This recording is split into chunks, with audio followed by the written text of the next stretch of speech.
आज आप सिर्फ सेव और आंवली डीपी बदलने से काम नहीं चलता है। काम चलता है दृढ़ इच्छा शक्ति से, काम चलता है काम करने से। इस तरह से मत बरगलाइए हमारे राजस्थान के भाई बहनों को।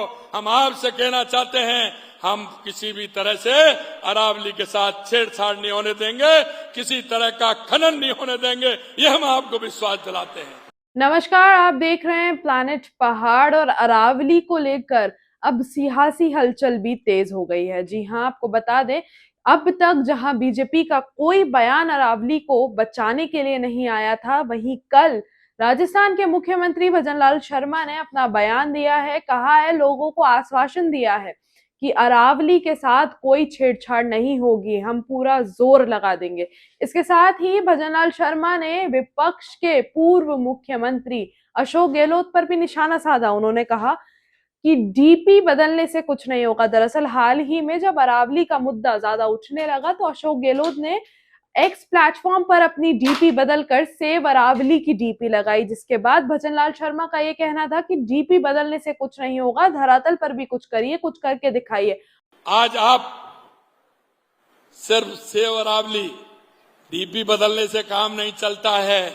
काम चलता है दृढ़ इच्छा शक्ति से, काम चलता है काम करने से। इस तरह से मत बरगलाइए हमारे राजस्थान के भाई बहनों को। हम आपसे कहना चाहते हैं, हम किसी भी तरह से अरावली के साथ छेड़छाड़ नहीं होने देंगे, किसी तरह का खनन नहीं होने देंगे, ये हम आपको विश्वास दिलाते हैं।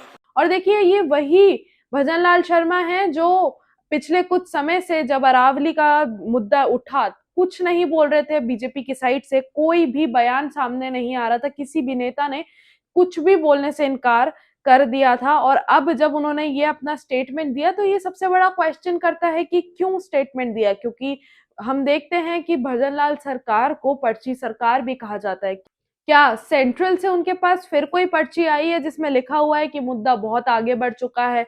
राजस्थान के जगह जगहों पर कांग्रेस प्रदर्शन कर रही है। ये वही कांग्रेस है जिसके लिए भजनलाल शर्मा बोल रहे हैं कि धरातल पर कुछ करिए। वो ही कांग्रेस पिछले कुछ समय से अरावली बचाने के लिए जगह जगह आंदोलन कर रही है। उनके नेता बेहद बुरी तरीके से घायल हुए हैं, पुलिस के साथ मुठभेड़ हुई है। इसके साथ ही अलग अलग जगहों पर कांग्रेस ही वो एक ऐसी पार्टी है जो इस मुद्दे को उठा रही है, बार बार इस मुद्दे के बारे में बोल रही है अपनी हर प्रेस कॉन्फ्रेंस के अंदर। चाहे टीकाराम जूली हो, चाहे गोविंद सिंह डोटासरा हो, सचिन पायलट हो, वो यही कन्वे कर रहे हैं कि अरावली कितना जरूरी है। और अब कल जब भजनलाल शर्मा ने ये बयान दिया है कि अरावली को कुछ नहीं होगा, तो देखने वाली बात होगी किस तरीके से अब भजनलाल सरकार अरावली को बचाती है।